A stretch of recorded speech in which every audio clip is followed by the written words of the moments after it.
Tá, pronto, foi. Perdão. Tranquilo. Também nem falei nada. Vamos lá.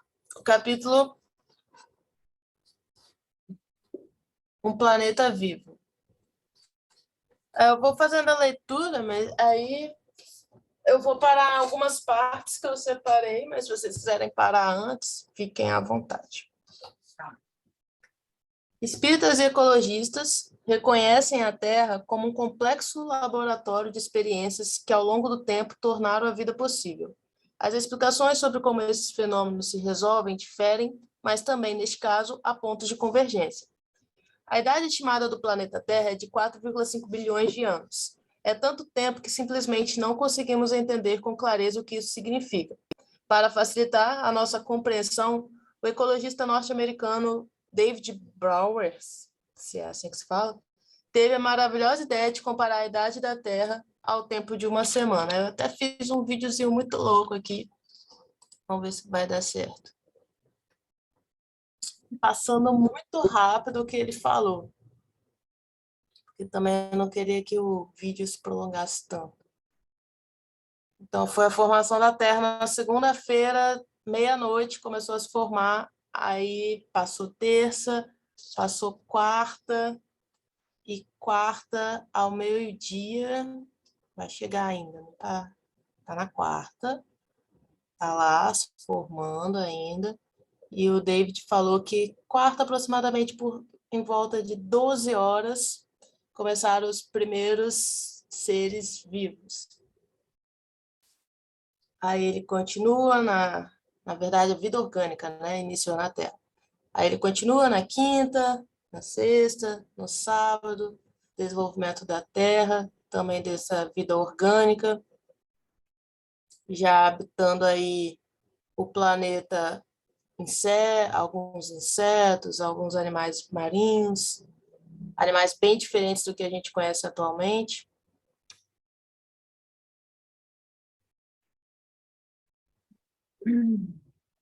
Esse vídeo eu peguei eu depois ponho o link para vocês, mas no National Geographic. Não sei falar inglês não, galera. E ele tem 1h30, então por isso que está assim, muito acelerado, dá para entender nada, mas 1h30 não ia dar para passar aqui. Aí sábado, aí ele falou que domingo, por volta das 16 horas, que começaram a chegar os grandes répteis. Aí ainda são os anfíbios, alguns insetos. Ainda não chegou, agora que chegou domingo, os insetos, monstros que eles falam. E aí começa já os répteis e os grandes répteis, domingo às 16 horas, pela comparação do David. E aí houve um colapso, né, na Terra, uma nova transformação, na verdade, e foi passando por mais um tempo, e domingo às 21 horas foi quando esses grandes répteis morreram todos, e começaram a vir os vegetais, as sequoias que ele cita no livro, e aí vem a era dos dinossauros. Isso é domingo, 21 horas, que ele colocou como comparação.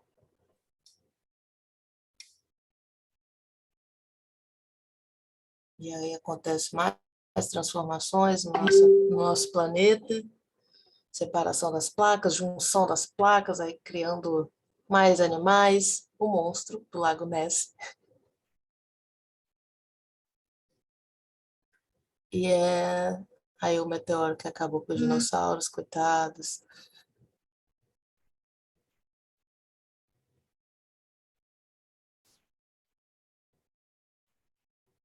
E mais uma transformação nessa Terra de 4,5 bilhões de anos. E aí surgem os mamíferos. Aí domingo por volta de 23h57, ele põe 3 minutos antes da meia-noite, como se fosse esse horário, estariam sendo criados os humanos. Aí aparecem os humanos logo mais. Aí, domingo, 23h57, os homens. Domingo, ele põe um horário muito louco, eu nem sei decifrar esse horário. Eu botei 23h59, que foi a chegada de Jesus. Depois, 23h59 também, a Revolução Industrial. E aí, os tempos modernos, né? E eu achei muito interessante essa divisão que o David fez, porque ele mostrou, se a gente for parar para ver como que ele separou essa semana, ele separou de segunda até domingo só a construção do planeta. A gente não tinha homem ainda. E, de repente, o homem surgiu num espaço de tempo minúsculo e, e, e ele põe aqui no final do livro que ele põe assim: Brown demonstra de forma clara e objetiva como a espécie humana, apesar de ser uma das últimas formas de vida a se manifestar na Terra, já representa uma ameaça real a si própria, às outras espécies e ao mundo que a acolhe. A gente acha que a gente é o top dos tops, sendo que a gente foi a última coisa que parou aqui, e mesmo assim parou fazendo coisas erradas por aí. Mas antes da gente surgir, ainda teve muitos bilhões de anos.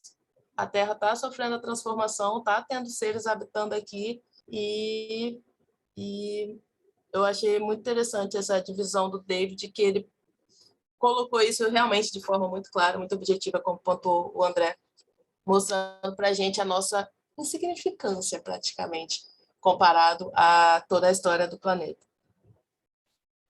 É bem legal.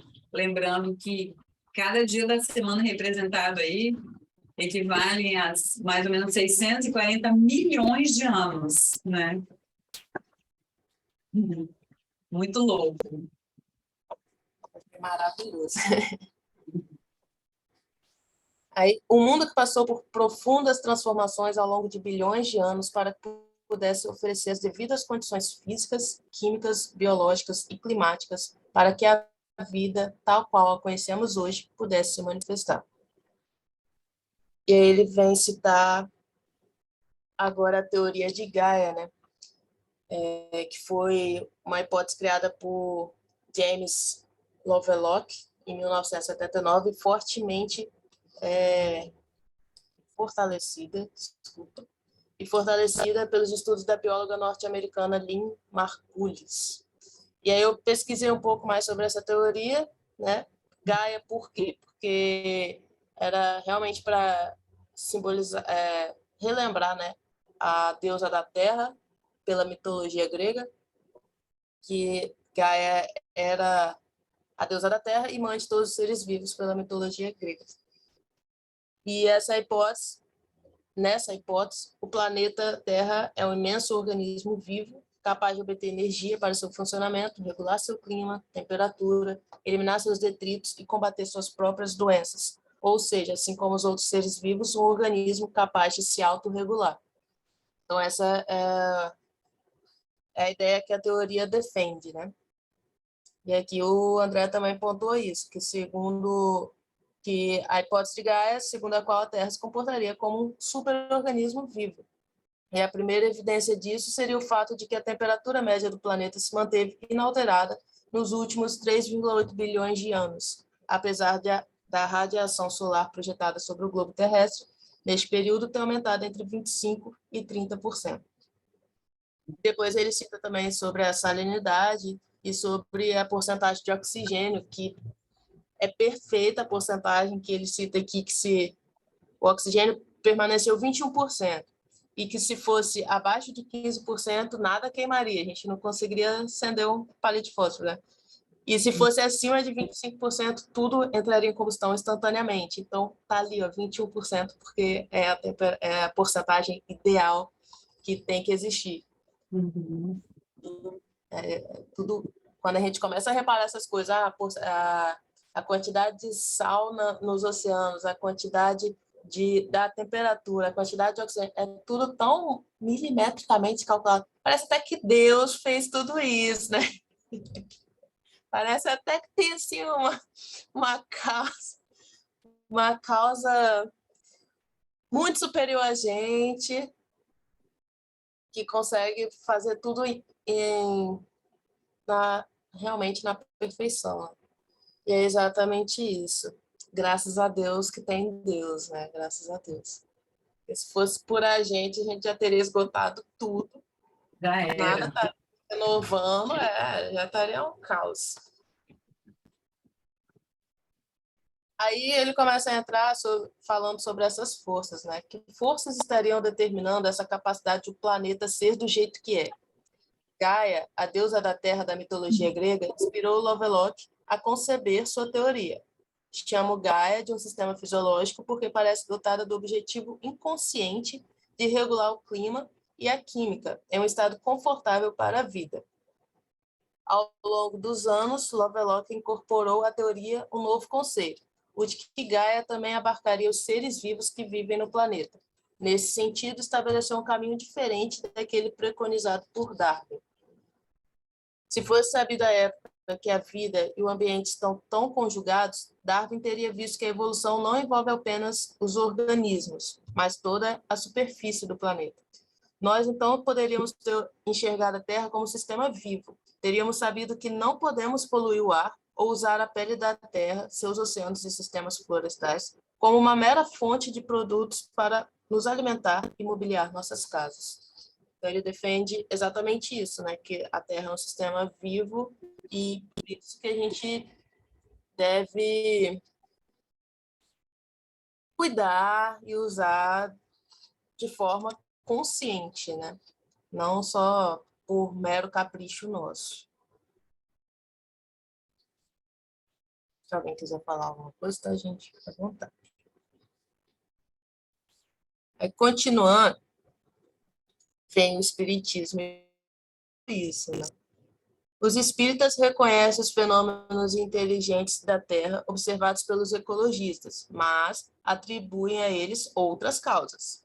No capítulo 8 de A Gênese, Allan Kardec diz que por alma da Terra pode entender-se mais racionalmente a coletividade dos espíritos incumbidos da elaboração e da direção de seus elementos constitutivos. Em A Caminho da Luz, o espírito Emmanuel revela pela psicografia de Francisco Cândido Xavier as diferentes etapas evolutivas do planeta e da humanidade ao longo dos milênios.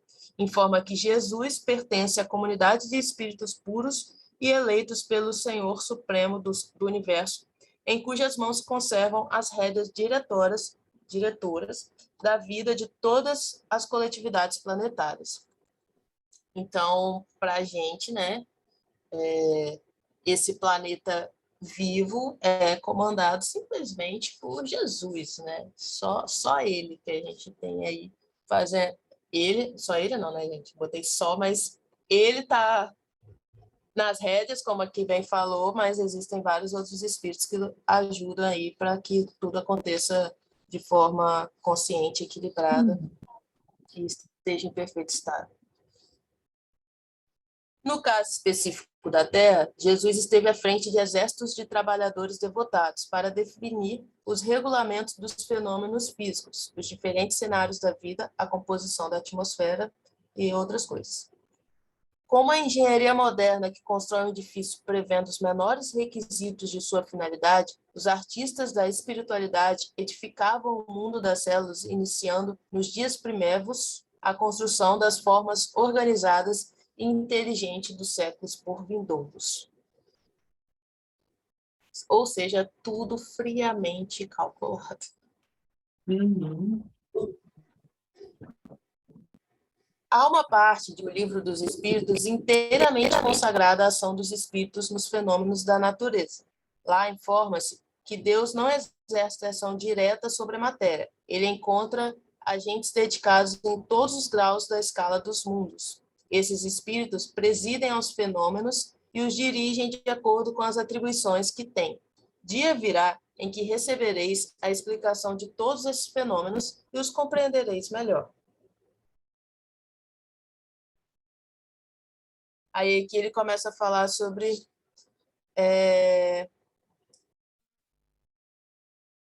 outras informações que vêm sobre essa categoria dos espíritos no livro Técnica da Mediunidade, que foi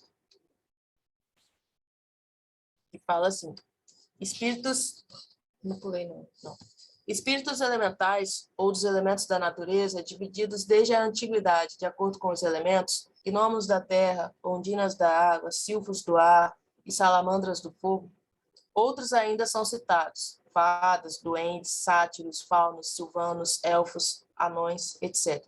Excetuando-se seus chefes e guias, não encarnam como homens, preparando-se para isso por seus contatos com o gênero humano.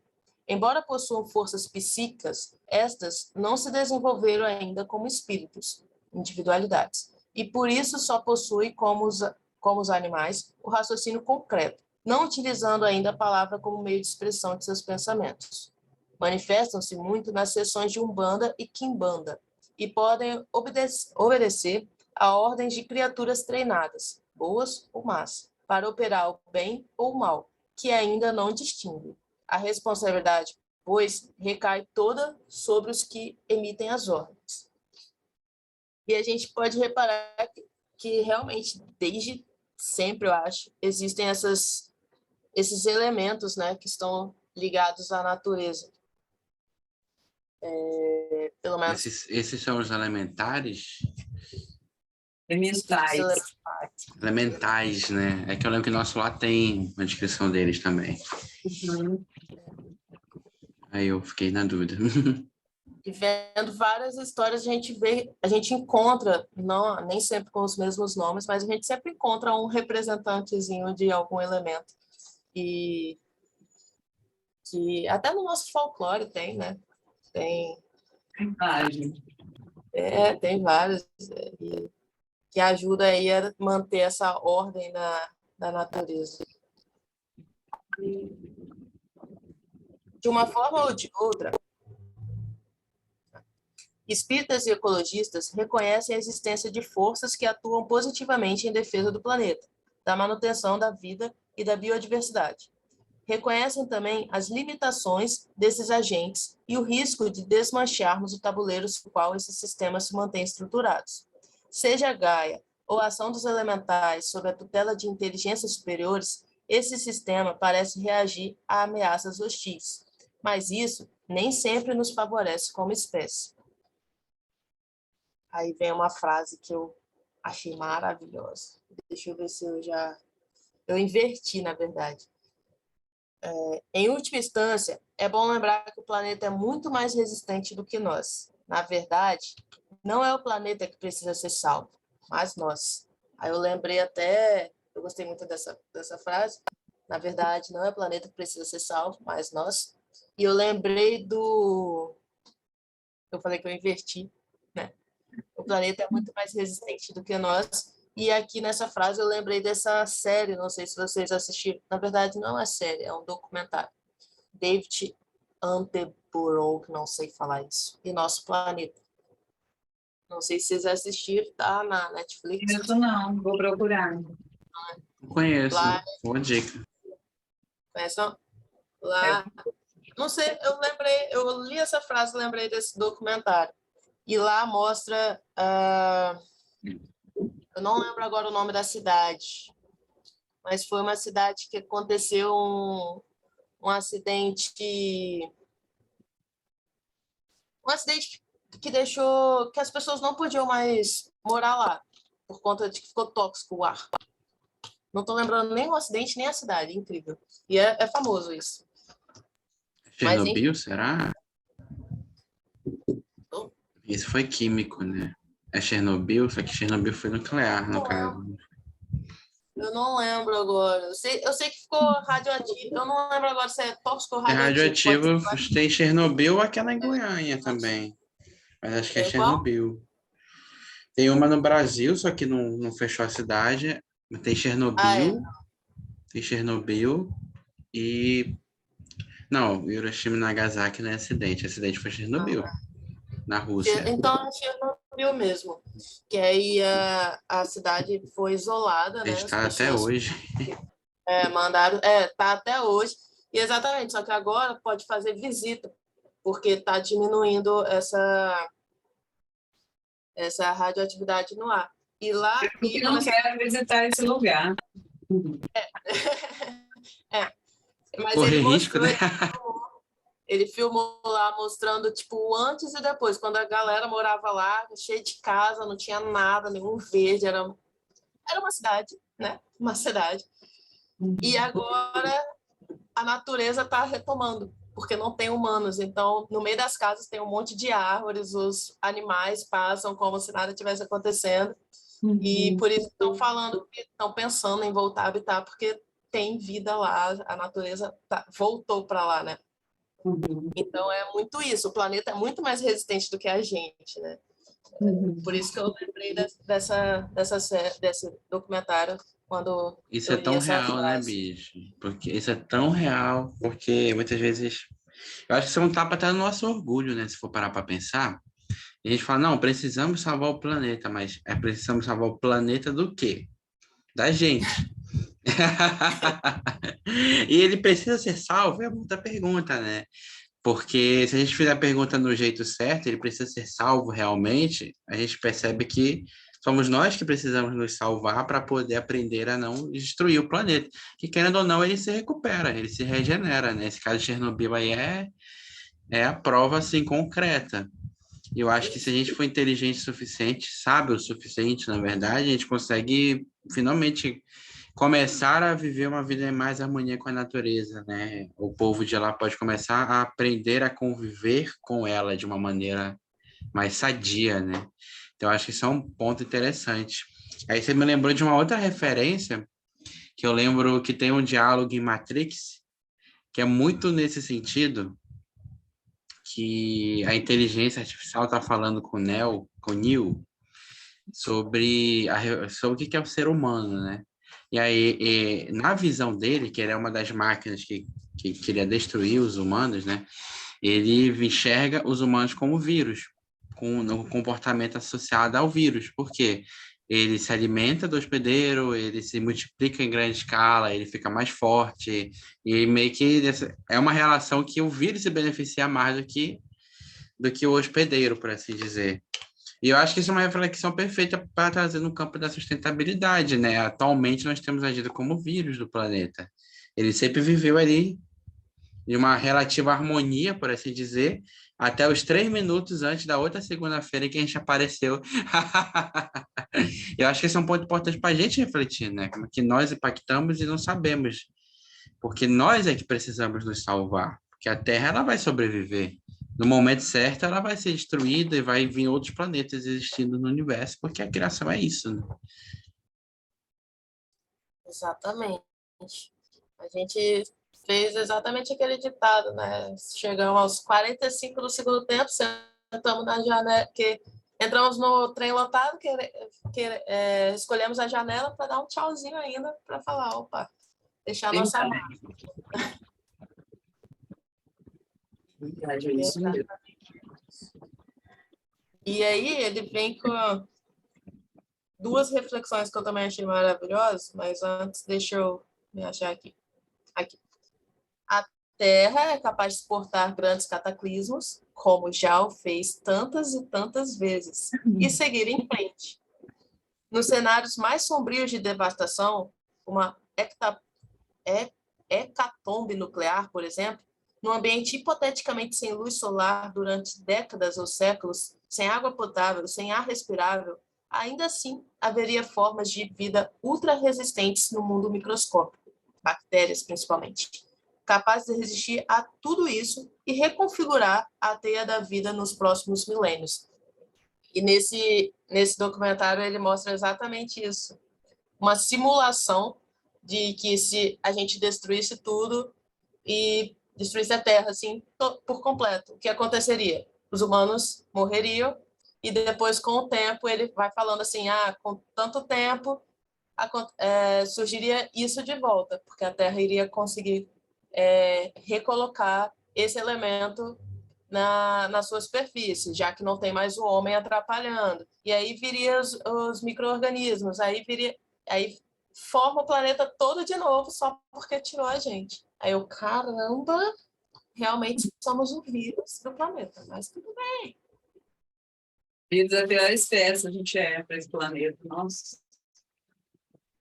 Bicho, eu tava tendo uma brisa aqui de pensamento, e eu acho que isso representa muito uma sabedoria de Deus, se você parar para pensar, porque ele conhece os filhos que tem.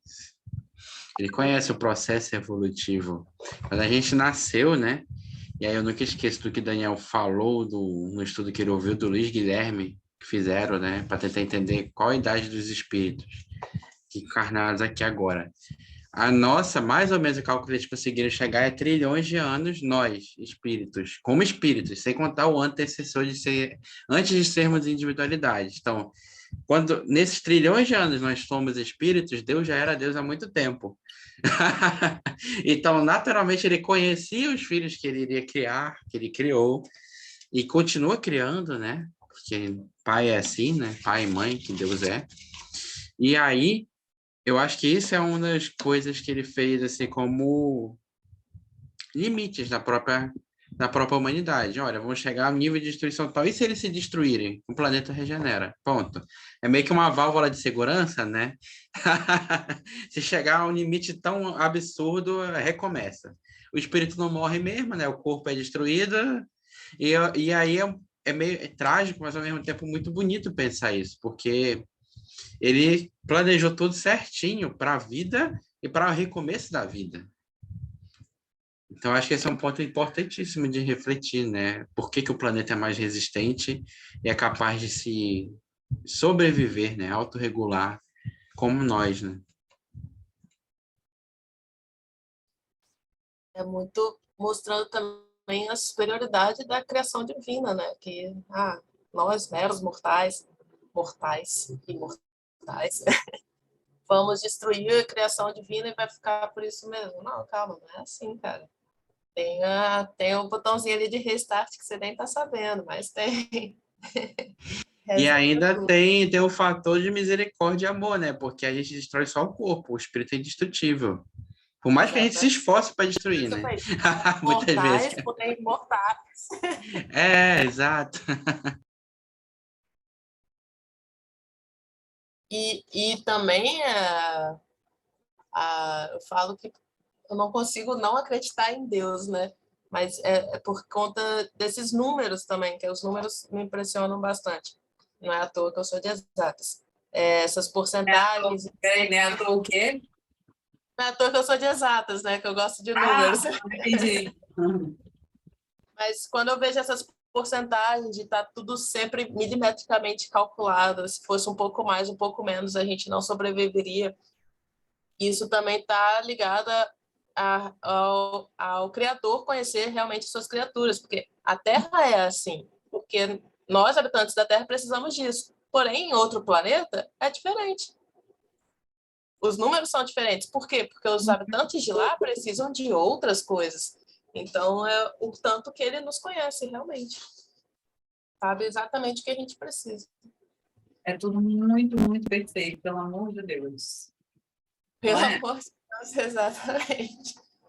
Muito, muito perfeito. E aí vem o encerramento, que são reflexões que ficam aí na cabeça de cada um, com resposta também de cada um, que não tem como.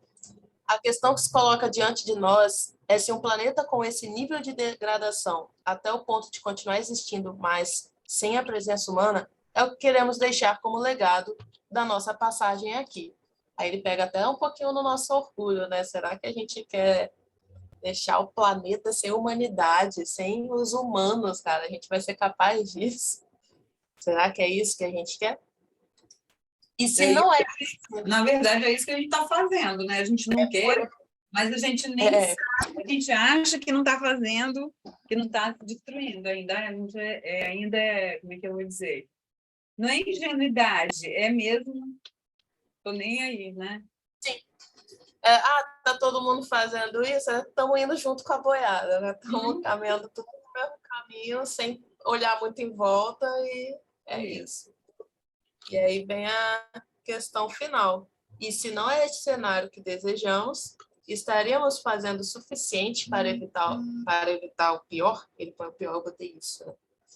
Então, vem daquela questão de que a gente sabe, muitas vezes as coisas feitas por nós são pequenas, porém é a nossa parte. A gente está fazendo a nossa parte para que não aconteça esse pior cenário, né? Para que não aconteça a Terra ficar sem humanos. É até um pouco de orgulho, né? Falar, tudo bem, a Terra pode ficar sem humanos, né? Mas a gente, lá no fundo, a gente não quer deixar esse legado de, nossa, tiramos os humanos da Terra. É muito peso. Tem aquele exilado de capela, né? Que a gente já fica assim, nossa, já fomos exilados de um planeta, vamos ser de outro. É um karma sem fim para resgate, pelo amor. Exatamente. Então, esse capítulo foi basicamente isso. Eu fiz o slide só para anotar as minhas ideias do que eu estava pegando. Assim. E foi isso. Eu adorei essa comparação do David mostrando exatamente de forma clara e muito objetiva da nossa pequena participação na Terra e o quanto a gente acha que a gente é grande, mas não é. Adorei também essa teoria de Gaia, né? Eu acho muito linda, porém eu prefiro acreditar na que o Espiritismo traz, de que os espíritos estão ali porque Deus quis, né? Tá tudo em perfeita conexão, em tudo perfeito equilíbrio por conta dele, do nosso Criador, claro, com a assessoria dos amigos espirituais, sendo também governados pelo nosso mestre, grande irmão Jesus. E mais questões aí para a gente refletir se a gente tem feito o necessário, o suficiente para que possamos sair um pouco desse caminho para qual estamos levando o nosso planeta, né? Na verdade, não é de destruição do nosso planeta, mas sim da nossa autodestruição, né? Porque, como vimos, o planeta continua, somos muito pequenos. E eu acho que é isso. Esse capítulo, quando eu li, nossa, é grande. E depois eu li, não é tão grande. Mas eu acho que essa... Muito bom, assim, muito boas com as suas colocações e seus pontos de destaque, muito bom mesmo. Eu até coloquei agora ali, uma vez, eu dei umas aulas de EGE, que eu abordei essa questão da Terra, das eras geológicas e tudo mais. Estava até procurando aqui essa aula, não estou conseguindo achar. E tem uma figura muito interessante, aquela da espiral, que simboliza isso que você apresentou nesse vídeo, a espiral que vai mostrando a cada era, né, o que foi surgindo. Mas eu vou achar, eu ponho no grupo. Eu coloquei no grupo agora um lance aí falando da cronologia do mundo, né? Quando que ocorreu a pré-história, a Idade Antiga. Botei ali no grupo, aí depois vocês dão uma olhada.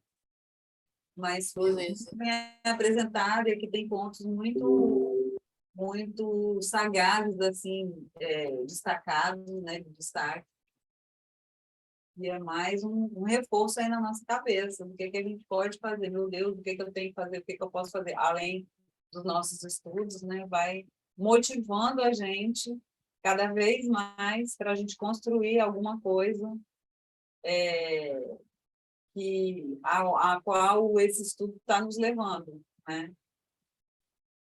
Sim, bastante, porque eu confesso que quando eu estava com o T Fatorial ativa, né, o canal do YouTube, eu estava muito focada em não fazer o máximo que eu poderia fazer de certo, né, de tentar reduzir resíduos e tal, não sei o que, está muito focada. Aí eu parei com o T Fatorial e pronto. Agora eu não preciso mais fazer, né? Não estou filmando, não preciso mais fazer, não preciso mais me preocupar. Aí veio esse estudo. Aí eu, poxa, agora calma aí, a consciência dá uma pesadinha, né? Você estuda, de repente está lá fazendo coisa que você falou que não é legal fazer, então calma, vou controlar. Aí esses dias eu estava, depois do nosso estudo, né, daquelas reflexões que a gente teve, eu parei para refletir e falei, nossa, Tamires, você deu 300 passos para trás. Acho bom você voltar a fazer as coisas que você fazia, porque, ok, você não parou 100%? Não parou 100%, mas parou com algumas coisas que você já conseguia fazer. Deu uma relaxada, né? Então, o quanto que, mesmo a gente consciente, às vezes a gente dá uma relaxada, porque é o mais fácil, né? E as pessoas em volta fazem assim, por que que eu também não posso fazer? E dá aquela relaxada. Aí, esses dias a ficha deu uma caída, a consciência pesou, eu falei, vamos voltar. Não estou com T fatorial, mas eu estou sendo a Tamires ainda, então a consciência ainda está nativa. Vamos voltar ao que eu estava fazendo antes, que eu já tinha conseguido, por que que eu parei? Né? Doideira. Porque a gente entre aspas, isso é normal, né? É comportamental da gente. A gente consegue se conscientizar, consegue mudar um comportamento, e não é só você, né? Todos nós somos um pouco assim, com raríssimas exceções. Mas, assim, esses passos são importantes. A consciência que já chega cobrando a gente é muito importante. Mas a gente tem uma dificuldade na perseverança. Eu falo por mim também, tá? Dificuldade na perseverança. A gente muda os hábitos, só que porque aí acaba a gente achando um belo dia, ai, não, que chatice, meu Deus, hoje eu não vou fazer, não. Né? Aí, quando a gente se dá conta, no dia seguinte, meu Deus, por que que eu fiz isso? Né? Isso é um ponto positivo, mas, ao mesmo tempo, é assim, nossa, o que você falou, assim, eu acho massa. Se eu já fazia, por que que eu não continuo fazendo? Só crescendo, só crescendo. Aí a gente vai e volta, vai e volta. Um dia a gente só vai, né? É o processo, né? É o É o processo. processo. E o como é fácil você parar de fazer, né? E o retornar é um pouco mais complicado. Mas se eu já consegui, agora eu vou conseguir de novo, né? Consigo uma Uhum. vez de novo. É um Mas eterno é retomar de caminho, né? isso. E o importante é isso, é primeiro tomar consciência, né? Se eu sentir que eu regredi, é porque minha consciência está ali, ó. Já tive a consciência de que aquilo é errado, já sei qual é o certo, e já fiz o certo e parei de fazer. Então a consciência está cobrando, hein? Por quê? Aí eu, Isso é realmente não. muito, muito significativo. A consciência que cobra nesse sentido é muito significativo, é muito importante. E parece assim, como que eu vou dizer? Um engrandecimento, mas não é. Da gente ficar feliz que a nossa consciência já está nesse ponto, né? É difícil mesmo. E a parte do processo também, né? Eu acho que a gente reconhecer, poxa, eu posso melhorar em qualquer área da vida, né? Ou quando erra, reconhecer que errou, isso já ajuda muito, porque houve um tempo em que a gente não reconhecia, a gente só deixava quieto. Então, acho que isso é parte do processo de florescimento do ser mesmo, como espírito. E à medida que a gente se esforça mais, né, busca evitar cair no erro, busca reconhecer o mais rápido possível, fala, não, eu errei mesmo, vou melhorar, vou voltar a fazer melhor, ou vou melhorar esse ponto.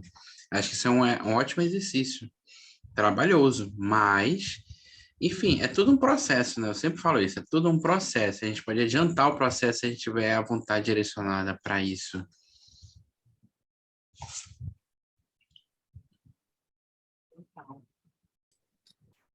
Bom, gente, era isso, capítulo 20 que fizemos hoje.